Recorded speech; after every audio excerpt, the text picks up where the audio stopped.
Hello, this is Kim Schneider or Arki.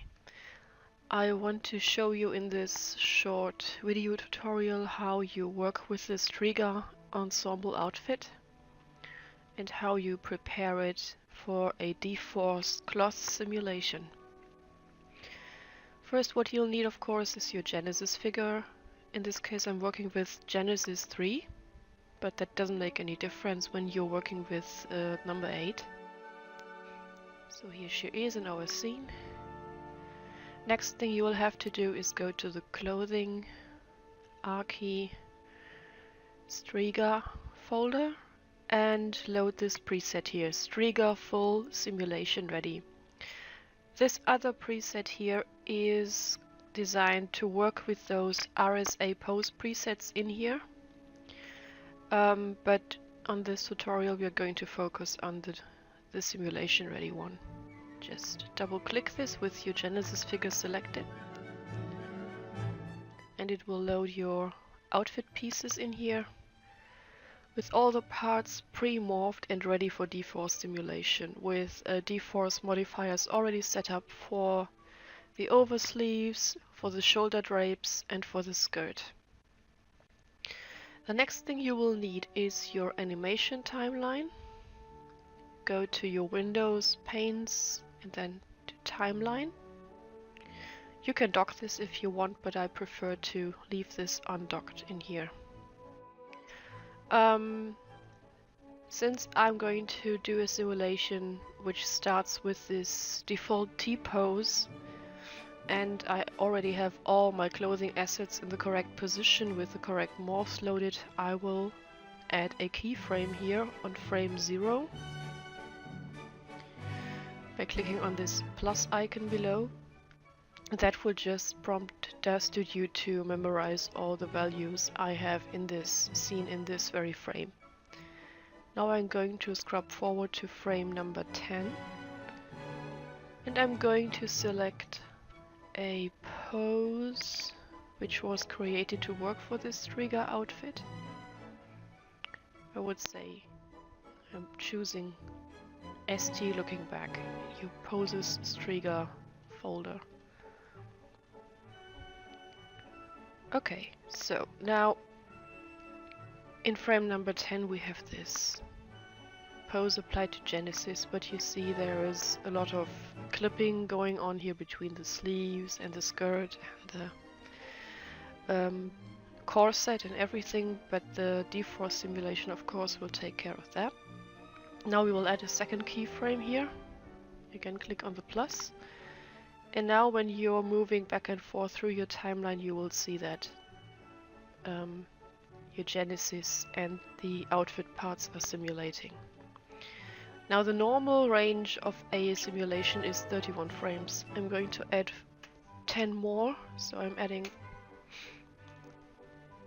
a little bit of duration for this, and the reason is that from frame 10 on to frame 40 the garment will have some time to drape and settle.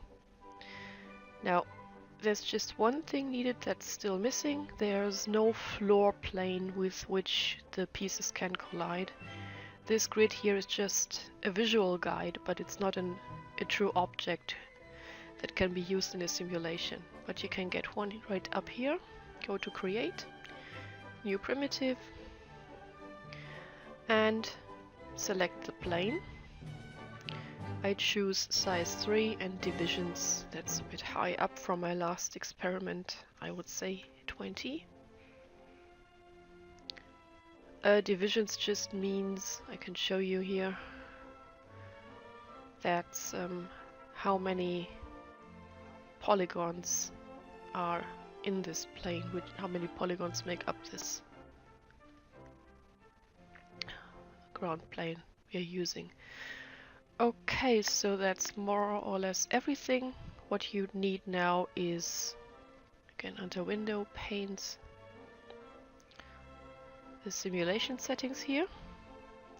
I've already docked this because this is one of my default tabs I like to use quite frequently. Now a few alterations will have to be made. One is switch this off. Since we are running a simulation with an animation, we are going to animate it. And we're choosing viewport. This means the collision mesh resolution uses the subdivided settings of these three parts. The oversleeves, shoulder drapes and skirts all have a high resolution setting with subdivision level 1. Okay, that's everything. Now, the only thing left now for me would be to just click the simulate button and let the simulation run for a while. So I'm just going to do that, and then I will show you in a time lapse what is happening during this animated simulation.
Okay, so now we see the simulation has finished.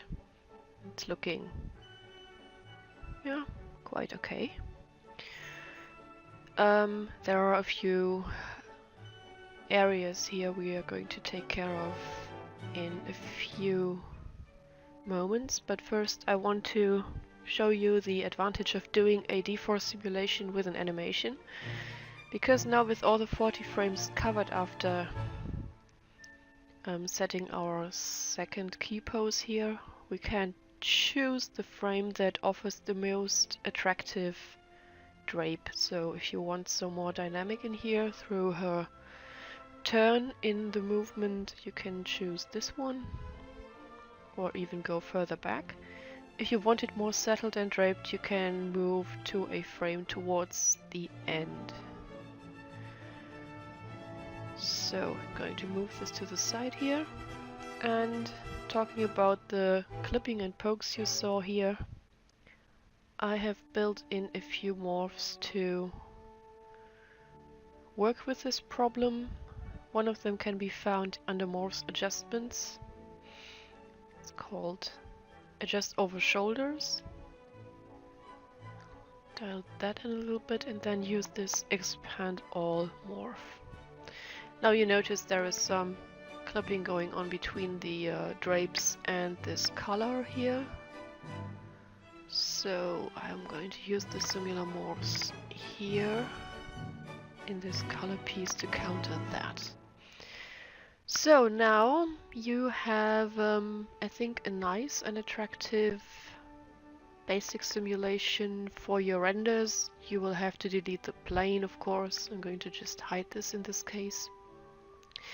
But the adjustments you can still do with a dForce simulation in place is, for example, the oversleeves, like the skirt and the shoulder drapes, have built-in control dials which can move the ends of the sleeves here, like front and back.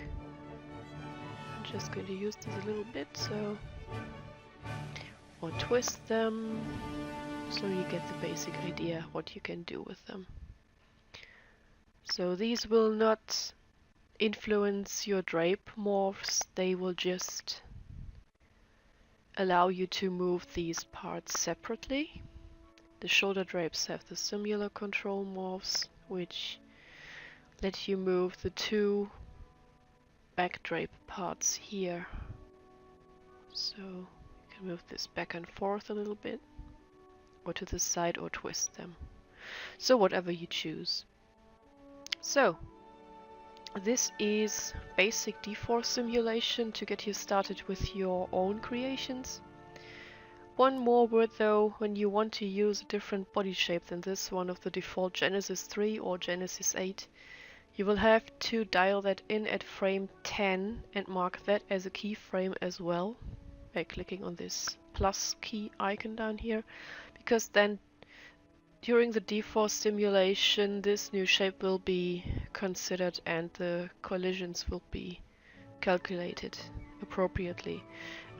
You can dial in the new body shape after the dForce simulation, but then you might get some undesirable distortions here in the skirt, in the sleeves and in the shoulder drapes. So I recommend making that shape a part of your dForce simulation. So that's all for now, and hope this helps you get started with the Striga outfit. Thanks for listening and viewing, and bye!